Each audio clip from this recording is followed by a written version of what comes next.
Hello students, this is Iqbal. Example 4.30 பார்க்க போறோம். How many different strings can be formed together using the letters of the word equation? Okay, first one என்ன கொடுத்திருக்காங்கன்னா the vowels always come together. Equation அப்படிங்கிற வார்த்தையை எடுத்துக்குவோம். first நம்ம equation e, q, u, a, t, I, O, N. ஓகேவா 1 2 3 4 5 6 7 8 இருக்கா? அப்போ 8 இருந்துச்சுன்னா அதான் மொத்தம் எத்தனை லெட்டரோ அதை நம்ம என்னன்னு எடுத்துக்குவோம். ஓகே, நல்லா கவனிங்க. இதில் வவல்ஸ் மட்டும் எத்தனை இருக்குது பாருங்கள். வவல்ஸ்னால் என்னன்னு தெரியும் உங்களுக்கு? A E I O U. இதில் வவல்ஸ்லாம் 1 2 3 4 5 இருக்குது. அப்போது அதை வந்து நம்ம எப்படி எடுத்துக்கணும்? எம்னு எடுத்துக்கணும். ஓகேவா? கொஸ்டின் என்னன்னா the vowels always come together. இந்த vowels எப்போவுமே ஒன்றா தான் வரணும் அப்படின்னு சொல்கிறாங்க. நான் கான்செப்ட் வீடியோ இதுக்கு முன்னாடி நடத்தியிருக்கேன். அந்த லிங்கை நான் சப்ஸ்கிரிப்ஷனில் கொடுக்குறேன். அதை பார்த்தீங்கன்னா அதுக்கு தான் ஃபார்முலான்னு சொல்லியிருக்கேன். ஸ்ட்ரைட்டாக நீங்கள் போட்டுடலாம். ஃபஸ்ட்டு ஒன்றுக்கு இந்த மாதிரி come together, always come together வந்துச்சுன்னா நீங்கள் என்ன பண்ணணும்? இந்த மாதிரி ஃபஸ்ட்டு பிரிச்சுக்கணும். ஃபார்முலாவில் போய் அப்ளை பண்ணாவே ஆன்சர் வந்துடும். ஃபஸ்ட்டு ஒன்றுக்கு ஆன்சர் டேரெக்டாகவே எழுதுகிறேன், கவனிங்க. ஃபார்முலா என்ன? M factorial into n minus m plus 1 factorial. m factorial அப்படின்னா 5 factorial into n எவ்வளோ? 8, m எவ்வளோ? 5 plus 1. அப்போ 5 factorial into n 8 plus 1 எவ்வளோ வரும்? 9.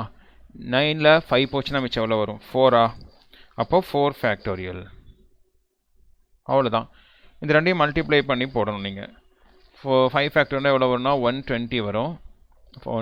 4 ஃபேக்டர்னா உங்களுக்கு வந்து 24 வரும். மல்டிப்ளை பண்ணி பாருங்கள். ஸோ இது ரெண்டையும் மல்டிப்ளை பண்ணிங்கன்னா உங்களுக்கு வந்து 2880 வரும். ஓகே, புரியுதா? நான் கான்செப்ட் நடத்தியிருப்பேன். எப்படி சொல்லியிருக்கேன் அப்படின்னா, இந்த மாதிரி கம் டுகெதர் அப்படின்னா அந்த வவல்ஸ் எல்லாத்தையுமே இந்த ஏஇ இந்த வவல்ஸ் தனியாக எழுதுறேன்னு. அது எம் வந்து என்ன இருக்குன்னா, இங்கே என்ன இருக்குது? இ இருக்குது, அப்புறம் யூ இருக்குது, அப்புறம் ஏ இருக்குது, அப்புறம் ஐ இருக்குது, அப்புறம் ஓ, எல்லாமே வந்துருச்சு இதில். ஓகேவா? 1 2 3 4 5 இருக்கா? இந்த வவல்ஸ் எல்லாத்தையும் நம்ம ஒன்றுன்னு எடுத்துக்கணும். மிச்சம் என்ன இருக்குது? கான்சனன்ட் என்ன இருக்குது பாருங்கள். க்யூ இருக்குது, அப்புறம் டி இருக்குது, என் 3 தானே இருக்குது. கான்சனன்ட் தனியாக வந்து க்யூ டி என்னு இருக்குது. புரியுதா? இதை வந்து நம்ம தனியாக எடுத்துக்கணும். ஓகேவா? ஸோ இந்த ஃபார்முலாவில் போய் நம்ம என்ன பண்ணுவோம்னா, இது 1 2 3 இருக்கா? இதை என்ன பண்ணணுமோ எல்லாத்தையும் சேர்த்து மொத்தமாக ஒன்று எடுத்துக்கணும். அப்போ 1 2 3 4, அதான் 4 ஃபேக்டோரியல். புரியுதா? இது தனி. அதுக்கப்புறம் இதை அதுக்குள்ளே நம்ம என்ன பண்ணுவோம்? இதுக்குள்ளே நம்ம இதை ஒன்றானு எடுத்துருந்தோம். ஸோ இதுக்குள்ளே இதை மாற்றி வைக்கலாம் தானே. ஸோ அதை தனியாக நம்ம என்ன பண்ணணும்? ஃபேக்டரை கண்டுபிடிக்கணும். அப்படியும் சொல்லலாம். இல்லைனா நீங்கள் டேரெக்டாக இந்த ஃபார்முலாவில் அப்ளை பண்ணிட்டீங்கன்னா எந்த பிரச்சனையும் இல்லை, ஈஸியாக முடிஞ்சிடும். ஓகேவா? இதில் இந்த ஃபஸ்ட்டு சப்டிவிஷனுக்கு வந்து ஃபார்முலா அப்ளை பண்ணுறதுல எந்த ப்ராப்ளம் இருக்காது. எப்படி எடுத்துக்கணும்னா, டோட்டலாக இருக்கிறது என்னென்னு எடுத்துக்கணும். அதில் கம் டுகெதர் அப்படின்னு வர்றதை வந்து நீங்கள் எம்முன்னு எடுத்துக்கணும். இந்த ஃபார்முலாவில் அப்ளை பண்ணாவே வந்துடும். ஓகே, நான் நடத்திருப்பேன். ஸ்ட்ரிங் டுகெதர்னு சொல்லிட்டு நடத்திருப்பேன். Okay okay okay second one option வந்து இந்த ஃபார்முலா கொடுத்துருக்கேன், பட் இந்த ஃபார்முலாவை அப்ளை பண்ண முடியாது. ஆனால் கான்செப்டில் இந்த ஃபார்முலா தான் அப்ளை பண்ணணும்னு சொல்லியிருப்போம் நம்ம. இந்த vowels never come together. நம்ம எப்படி படிச்சிருக்கோம்னா, no two things are together அப்படின்னு சொல்லிட்டு டைட்டில் படிச்சிருப்போம். கேப் மெத்தட்னு சொல்லிட்டு அந்த இது லிங்க் கொடுக்குறேன் கீழே. அந்த கான்செப்ட் 6ன்னு லிங்க் கொடுப்பேன். அந்த லிங்க் தான், அப்படியே பாருங்கள். பட் இந்த ஃபார்முலாவை இதில் அப்ளை பண்ண முடியுமா, ஏன் அப்ளை பண்ண முடியாது அப்படிங்கிறதே நான் சொல்லிடுறேன். ஓகேவா? சரி. ஸோ அந்த ஃபார்முலா படி நம்ம என்ன பண்ணுவோம்னா, இங்கே சைடில் சொல்லித்தரேன். நான் அப்படி போட போகிறது இல்லை, வராது, ஆன்சர் வராது இல்லை. அந்த ஃபார்முலா படி நம்ம எப்படி எடுப்போம் அப்படின்னா, மொத்தம் வந்து இங்கே எத்தனை லெட்டர்ஸ் இருக்குது? அது என்ன வழக்கம் போல் n = 8. வவல்ஸ் வந்து எவ்வளோ இருக்குது? அது வந்து நம்ம எப்படி எடுப்போம்னா கேன்னு எடுப்போம். எது வந்து ஒன்றா வரக்கூடாதுன்னு சொல்லுவோம். செகண்ட் ஒன்று பாருங்கள், நெவர் கம் டுகெதர். அப்போது கேன்னு எடுத்துக்குவோம். கே = எவ்வளோ வருது? 5 இருக்குது. அப்போ எம் எப்படி கண்டுபிடிப்பாங்கன்னா, இங்கே n - k. அப்போ n - kனா எவ்வளோ வரும்? 8 - 5 = 3 வந்துடுமா? அப்போ m = 3 வந்துடும். ஸோ இதில் பிரச்சனை இல்லை. அதுக்கப்புறம் ஃபார்முலா என்னென்னா m+1 pkன்னு இருக்கா, அதில் அப்ளை பண்ணி பார்ப்போமே. m+1 எவ்வளோ வருது 4, p k எவ்வளோ வருது, k பாருங்கள் 5 வருது. என்னாச்சு, இது ராங். இது ஏன்னா என்றைக்குமே n இது r, இது n, 4 இருக்க இடம் வந்து n. அப்போது n தான், n வந்து greater than or equal to r. அதாவது r வந்து n விட சின்னதாக இருக்கணும், இல்லைனா ஈக்குவலாக இருக்கணும். ஆனால் இங்கே என்ன ஆயிடுச்சு, பெருசாகிடுச்சு. அதனால் இந்த ஃபார்முலாவை நம்ம இங்கே யூஸ் பண்ண முடியாது. புரியுதா? ஸோ அதனால் நான் இந்த ஃபார்முலாவை இந்த சம்முக்கு நான் யூஸ் பண்ணலை, செகண்ட் ஆப்ஷனுக்கு நான் யூஸ் பண்ணலை. டேரெக்டாக நம்ம வேறு மெத்தடுக்கு போகிறோம். ஃபஸ்ட் எப்படி கண்டுபிடிக்க போகிறோம் வேறு மெத்தடுங்கிறதையும் நான் எக்ஸ்பிளைன் பண்ணிடுறேன். இப்போ என்ன ஃபஸ்ட்டு நம்ம என்ன பண்ண போகிறோம்னா, மொத்தம் இந்த ஈக்குவேஷன் அப்படிங்கிறத வச்சு எத்தனை ஸ்ட்ரிங் நம்ம ஃபார்ம் பண்ண முடியும். அப்போ 8 ஃபேக்டோரியல். புரியுதா? இதுக்குள்ளே இது அப்படியே மாற்றி போட்டோம்னா என்ன ஒரு 8 × 7 அப்படின்னு 8 ஃபேக்டோரியல் வந்துடும். சரியா? ஓகே. அதோட கம் டுகெதர் இருக்குல்ல, அதை மைனஸ் பண்ணால் நம்ம என்ன கிடச்சிரும், வராது கிடச்சிரும், நெவர் கம் டுகெதர் கிடச்சிரும். அவ்வளோதான். அது மொத்தம் எவ்வளோ பண்ண முடியும். அதில் அந்த வவ்வல்ஸ் வந்து ஒன்றா வந்துச்சுல, அதை மைனஸ் பண்ணிட்டோம்னா வவ்வல்ஸ் வந்து ஒன்றா வராமல் இருக்கிறது அந்த சான்சஸ் கிடச்சிரும். That's all. அவ்வளோதான், வேறு ஒன்றுமே கிடையாது. ஸோ ஃபஸ்ட்டு என்ன பண்ணுறேன்னா, first total number of strings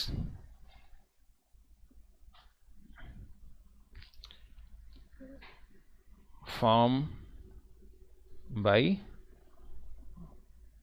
all letters. all lettersனா இங்கே எத்தனை இருக்குது, 8 இருக்குது. அப்போனா 8 ஃபேக்டோரியல். அவ்வளோதான். புரியுதா? அதாவது இது 1 2 3 எடுத்திங்கன்னா 8 × 7 × 5 × 40 போயிட்டு இருக்கும். அப்போ 8 ஃபேக்டோரியல். 8 ஃபேக்டோரியல் நீங்கள் மல்டிப்ளை பண்ணி பார்த்தீங்கன்னா உங்களுக்கு இந்த ஆன்சர் வரும் 40320. ஓகேவா? நீங்கள் மல்டிப்ளை பண்ணி தான் பார்க்கணும். ஓகே. இப்போ நம்ம கேட்குறது, அவங்க கேட்குறது என்னென்னா வராமல் இருக்கிறதுக்கு தான் கேட்குறாங்க. சரியா? ஓகே. அப்போது டோட்டல் நம்பர் ஆஃப் ஸ்ட்ரிங்ஸ் அவங்க கேட்குறதுக்கு வருவோம். Number of strings vowels involves vowels are never together.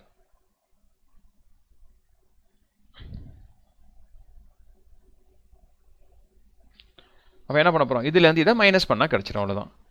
40320 minus 2880 minus பண்ணிங்கன்னா உங்களுக்கு 37440 கிடச்சிரும். ஓகேவா? That's all. Example 4.31. There are 15 candidates for an examination. மொத்தம் வந்து 15 candidates வந்து எக்ஸாம் அட்டன் பண்ணுறாங்க. அதில் 7 candidates are appearing for mathematics examination. அதில் 7 பேர் மேக்ஸு அட்டன் பண்ணுறாங்க. Okay. while the remaining 8 are appearing for different subjects.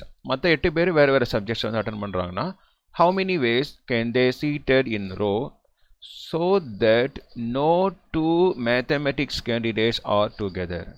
இப்போ 7 பேர் வந்து ஒரே சப்ஜெக்ட் மேத்தமெட்டிக்ஸ் மட்டும் எழுதுகிறாங்க, மிச்சம் 8 பேர் வேறு வேறு சப்ஜெக்ட் எழுதுகிறாங்க. அப்படின்னா என்ன பண்ணக்கூடாது, இந்த மேத்தமெட்டிக்ஸ் ஸ்டூடெண்ட்டையும் பக்கத்தில் உட்கார வைக்கக்கூடாது. அப்போது எப்படி உட்கார வைப்போம், 15 பேரில் 7 பேர் போச்சுன்னா மிச்சம் 8 பேர் இருப்பாங்களா, அவங்கள வரிசையாக உட்கார வச்சு அவங்களுக்கு நடுவில் என்ன இருக்கும், 9 கேப்ஸ் இருக்கும்ல. அதான் நம்ம ஏற்கனவே கான்செப்டில் பார்த்துருக்கோம், கேப் மெத்தட். அந்த மெத்தடில் போட போகிறோம். இது எப்படி போடுறது ரொம்ப ஈஸியாக சொல்கிறேன். இது வந்து அந்த தியரம், அந்த மெத்தட் வந்து எழுதியிருக்கேன் புரிஞ்சுக்கிறதுக்காக தான், வேறு ஒன்றும் இல்லை. இப்போ மொத்தம் எத்தனை பேர் இருக்காங்களோ அது என்னன்னு எடுத்துக்கணும். மொத்தம் எத்தனை பேர் இருக்காங்களோ அதை என்னன்னு எடுத்துக்கணும். n = எவ்வளோ 15. இப்போது யாரெல்லாம் பக்கத்தில் உட்காரக்கூடாதுன்னு வருதோ அதை வந்து நம்ம கேன்னு எடுத்துக்கணும். புரியுதா? k = 7. அப்புறம் m கண்டுபிடிக்கும். எம்ங்கிறது யாருன்னா இவங்கள நம்ம எந்த ரெஸ்ட்ரிக்ஷன் இல்லாமல் உட்கார வைக்கிறது, அதான் எம்ங்கிறது ஒன்றும் இல்லை, n - k. n வந்து எவ்வளோ 15 - 7 = 8. முடிஞ்சிச்சா? ஓகே.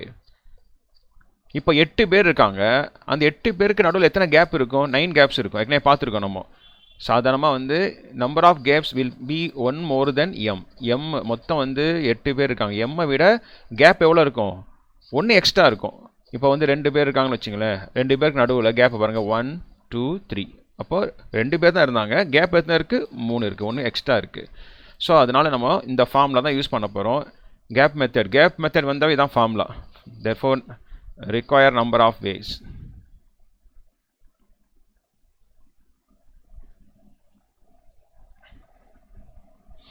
ஃபார்முலா என்னன்னா m factorial into m plus 1 pk formula. m எத்தனை பேர் இருக்காங்க? 8 factorial. அப்புறம் இன்ட்டு m plus 1 எவ்வளோ? 9 p k வந்து எவ்வளோ? 7. அவ்வளோதான். ஸோ இது ஸ்ட்ரைட்டாக எழுதிடலாம்.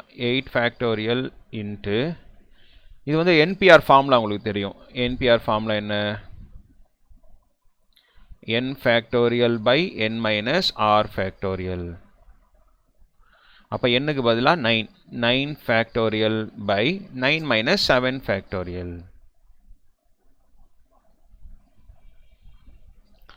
அப்போது factorial இது 8 factorial into 9 factorial by 9ல 7 போச்சுன்னா என்ன வரும்? 2 factorial. அப்படி நிப்பாட்டிக்கலாம். That's all.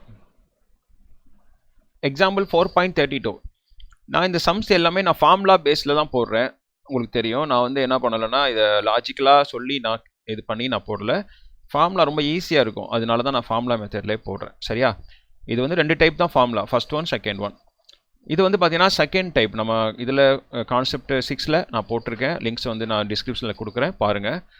இப்போ பார்த்தீங்கன்னா இங்கே 5 பாய்ஸ் அண்டு 4 கேர்ள்ஸ் இருக்காங்க. Can be seated in row. 5 பாய்ஸும் 4 கேர்ள்ஸும் வந்து ஒரு லைனில் உட்காரணும் அப்படின்னா, ஒரு பெஞ்சில் உட்காரணும் வச்சிங்களேன். ஆனால் என்ன கண்டிஷன் சொல்கிறாங்கன்னா, so that no 2 girls are together. 2 girls வந்து பக்கத்தில் உட்காரக்கூடாது அப்படின்னு சொல்கிறாங்க. அப்போது இந்த மாதிரி பக்கத்தில் உட்காரக்கூடாதுன்னா கேப், அப்போனா கேப் மெத்தடுங்கிறது ஞாபகம் வச்சுக்கோங்க. ஸோ அது எப்படி போடுறது அப்படின்னா, மொத்தம் எத்தனை பேர் அப்போனா என்னன்னு எடுத்துக்கணும். அது n equal to 4 boys and 5 boys and 4 girls இருக்காங்களா? அப்போது 5 + 4 இஸ் ஈக்குவல் டு 9. இது முடிஞ்சிச்சு. அதுக்கப்புறம் யார் பக்கத்தில் உட்காரக்கூடாதுன்னு சொல்கிறாங்களோ அது தான் நம்ம கேன்னு எடுக்கணும். 4 கேர்ள்ஸ் அதானே, நோ 2 கேர்ள்ஸ் ஆர் டுகெதர்னு கொடுத்துருக்காங்களா, அதை நம்ம கேன்னு எடுத்துக்கணும். k equal to 4. அப்புறம் m கண்டுபிடிக்கணும். mனா நான் பாய்ஸ் தான் இருந்தாலும் நம்ம மெத்தட் படி போட்டோம்னா n - k. n வந்து எவ்வளோ? 9 - 4 ஈக்குவல் டு 5. ஃபார்முலா படி போடுறேன். ஓகே, இப்போ வந்து நான் கேப் மெத்தட் படி என்னென்னா, இந்த 5 பாய்ஸ் வந்து நம்ம எப்படினாலும் உட்கார வச்சுக்கலாம், அப்படி தானே? 5 ஃபேக்டோரியல். இந்த 4 கேர்ள்ஸ் எப்படி உட்காருவாங்க? இந்த 5 பாய்ஸுக்கும் பக்கத்தில் எவ்வளோ கேப் இருக்கும்? இப்போ வந்து பாய் 1, பாய் 2, பாய் 3, நான் லாஜிக் சொல்லி போடுறேன், அதுக்கப்புறம் ஃபார்முலாவும் சொல்கிறேன். ஓகே, 5 பாய்ஸ்க்கு நடுவில் இங்கே பாருங்கள், ஃபஸ்ட் கேப், இது ஒரு கேப்பு 2, இது 3, இது 4, இது 5, மொத்தம் 6 கேப் இருக்குது. அப்போ என்ன பண்ணுவாங்க? இது எப்படி போடலாம்? நம்ம மொத்தம் 4 பேர் தான் இருக்காங்க, ஆனால் 6 கேப் இருக்குது. அப்போ 6p4னு போடுவோமா? ஸோ அதே தான் இங்கேயே நான் பண்ண போகிறேன். ஃபார்முலா நல்லா கவனிங்க. அப்போது நம்ம ஃபார்முலா எழுதுகிறேன். ரிக்வயர் நம்பர் ஆஃப் வேஸ் அப்படின்னு போடுங்க போதும். Require number of ways. Formula படி போட்டால் அந்த லாஜிக்லாம் தேவையில்லை. இங்கே என்ன இருக்குது? First m factorial. m எவ்வளோ? 5. அப்போ 5 ஃபேக்டோரியல் இன்ட்டு m + 1 எவ்வளோ? m வந்து எவ்வளோ? 5. அப்போ 5 + 1 அப்போனா 6. p k வந்து எவ்வளோ? 4. அவ்வளோதான். இப்போ 5 ஃபேக்டோரியல் இன்ட்டு 6p4னா எப்படி போடலாம்? 6லேருந்து ஒரு நம்பராக குறைச்சி மொத்தம் 4 நம்பர்ஸ் இருக்கணும். அப்போ 6, அப்புறம் 5, அப்புறம் 4, அப்புறம் 3. இப்போ 5 ஃபேக்டர்னா நம்மளுக்கு தெரியும் 120 வரும். இது 6 5s are 30, 30 4s are 120, 123s are 360 வருது. ஓகே, இங்கே ஒரு 0 இங்கே ஒரு 0 இருக்கா? அப்போ 2 0 போட்டுருங்க. ஓகே, 12 6 ஆர் எவ்வளோ? 72வா? 72க்கு 2 போடுங்க, பேலன்ஸ் 7. 12 3s are 36ஆ? 36 + 7 43ஆ? அவ்வளோதான் ஆன்சர். இத்தனை வேஸ் இருக்குது. எக்ஸாம்பிள் 4.33. இந்த சம் பார்த்தீங்கன்னா பார்க்குறதுக்கு வந்து கேப் மெத்தட் மாதிரி தெரியும், ஆனால் இது கேப் மெத்தட் கிடையாது. ஓகே, நல்லா மைண்டில் வச்சுக்கணும். ஓகே, நான் சொல்கிறேன் என்ன டிஃப்ரெண்ட்ங்கிறத சொல்லிடுறேன். இங்கே பார்த்தீங்கன்னா 4 boys and 4 girls from a line with the boys and the girls alternating. கேப்புக்கும் ஆல்டர்னேட்டிங்கும் வித்தியாசம் இருக்குது. நோ 2 girls sit together அந்த மாதிரிலாம் இல்லை. இதில் எப்படின்னா ஆல்டர்னேட்டிங்னா இப்போ வந்து கேப்பை வச்சுக்கோமே, ஒரு 4 boys இருக்காங்க அப்படின்னு வச்சுக்கோமே, பாய் 1, பாய் 2, பாய் 3, பாய் 4. இது சாதாரணமாக கேப் மெத்தடில் போடுறோம் அப்படின்னா கண்டிஷன் வந்து எப்படி கொடுத்துருப்பாங்க, நோ 2 girls are together அப்படின்னா நோ 2 boys are together அந்த மாதிரி கொடுத்துருப்பாங்களா. அப்படி கொடுத்தாங்கன்னா இந்த பிளேஸ்லாம் காலியாக இருக்குது, இங்கே உட்கார வச்சா அவங்க பக்கத்தில் உட்கார வாய்ப்பு இல்லை. அப்போனா எத்தனை பிளேசஸ் இருக்கும், மொத்தம் 5 பிளேசஸ் இருக்கும். இப்படி எடுத்துக்கணும் எங்கே கேப் மெத்தடில். ஆனால் இங்கே ஆல்டர்னேட்னு கொடுத்துருக்காங்கன்னா என்ன அர்த்தம்னா, ஃபஸ்ட்டு பாய் இருந்தால் செகண்ட் யார் இருக்கணும், கேர்ள் இருக்கணும் அப்படின்னு அர்த்தம். புரியுதா? அப்புறமா பாய்ஸ் 2, அப்புறம் கேர்ள்ஸ் 2, அப்புறம் பாய் 3 கேர்ள்ஸ் 3, பாய் 4 கேர்ள்ஸ் 4 இந்த மாதிரி இருக்கணும். ஆர் அப்படி இல்லைன்னா ஃபஸ்ட்டு கேர்ள் ஆரம்பித்தோம்னா அப்புறமா என்ன இருக்கணும், பாய் இருக்கணும் அந்த மாதிரி. புரியுதா? ஸோ இதுதான் வந்து அல்டர்னேட்னா ஆரம்பத்தில் ஒரு பாய் இருந்தால் நெக்ஸ்ட்டு கேர்ள் இருக்கணும் அப்படின்ற அர்த்தம். கேப் மெத்தடில் என்ன இருக்குன்னா, பாய்ஸ் இருப்பாங்க, அவங்க முன்னாடியும் பின்னாடியும் உட்கார வச்சா 2 கேர்ள்ஸ் வந்து பக்கத்தில் உட்கார வாய்ப்பு இல்லை அப்படின்னு எடுத்துக்கிறோம். புரியுதா? ஸோ அது எப்படின்னா எப்படி போடலாம் அப்படின்னா, ஃபஸ்ட்டு வந்து பாய்ஸ் எடுத்துக்கலாம். பாய் 1, பாய் 2, பாய் 3, பாய் 4. பாய்ஸில் ஆரம்பித்தோம்னா அவங்க பக்கத்தில் எத்தனை கேப் இருக்குது பாருங்கள், 4 கேப்ஸ் இருக்குது. கேப்பு கிடையாது, ஆல்டர்னேட் சொல்கிறேன். பாய்ஸில் ஆரம்பித்தா நெக்ஸ்ட் கேர்ள், அப்புறம் பாய்னா அப்புறம் கேர்ள், அப்புறம் பாய்னா அப்புறம் கேர்ள் அந்த மாதிரி வரணும். இல்லைனா நான் கேர்ள்ஸில் தான் ஆரம்பிப்பேன் அப்படின்னா கேர்ள்ஸ் 1 ஒரு கேப் இருக்கும், அப்புறம் கேர்ள்ஸ் 2 ஒரு கேப் இருக்கும், கேர்ள்ஸ் 3 கேப் இருக்கும், கேர்ள்ஸ் 4 கேப் இருக்கும். அப்போ பாய்ஸை இங்கே உட்கார வைக்கலாம். இப்போ பாய்ஸ் மட்டும் இந்த இடத்துல ஃபஸ்ட்டு எடுத்துக்கிறேனே. இப்போ நம்பர் ஆஃப் ஃபேஸ் வந்து எப்படி கண்டுபிடி, டோட்டல் நம்பர் ஆஃப் ஃபேஸ் ஸ்ட்ரைட்டாக ஆன்சர் வந்துடும். இதுக்கு பாய்ஸ் ஒன்று தான் உட்காரணும் அவசியம் இல்லை. அவங்களுக்குலாம் என்ன பண்ணலாம், இதை மாற்றி உட்காரலாம்ல. பாய் 1 இடத்துல பாய் 2 வரலாம், பாய் 2 இடத்துல பாய் 3 வரலாம். அப்படின்னு மாற்றினோம்னா எத்தனை டைமில் மாற்றலாம், 4 times 4 ஃபேக்டோரியல். ஓகேவா? இன்ட்டு பார்த்தீங்கன்னா கேர்ள்ஸ் வந்து கேப் எத்தனை இருக்குது, அந்த 4 கேப்ஸில் உட்காரலாம். மொத்தம் எத்தனை கேர்ள்ஸ் இருக்காங்க, 4 பேர் தான் இருக்காங்க. அப்போ இன்ட்டு 4 ஃபேக்டோரியல். ரெண்டுமே ஒன்றா நடக்குது, பாய்ஸும் அண்டு கேர்ள்ஸ். அப்போ ரெண்டுமே ஒன்றா நடக்கிறனால நம்ம என்ன பண்ணுறோங்க, மல்டிப்ளை பண்ணுறோம். ஆர் இது இல்லைன்னா இது அப்படிங்கும்போது ப்ளஸ். இதுவும் அதே மாதிரி தான், 4 கேர்ள்ஸ் இருக்காங்க, அவங்கள மாற்றி 4 times, அதான் 4 ஃபேக்டர் டைம்ஸ் வந்து நம்ம சேஞ்ச் பண்ண முடியும். அதே மாதிரி பாய்ஸ் நடுவில் உள்ள பாய்ஸையும் அதே மாதிரி பண்ண முடியும். ஓகேவா? சரி, 4 ஃபேக்டோரியல் 2 times இருக்கா, அப்போ 2 into 4 factorial into 4 factorial. 4 factorial எவ்வளோ, 4 ஃபேக்டோரியல் அப்படின்றது நம்மளுக்கு தெரியும், 4 into 3 into 2 into 1. 4 3s are 12, 12 2s are 24. அப்போ 24 இன்ட்டு 24.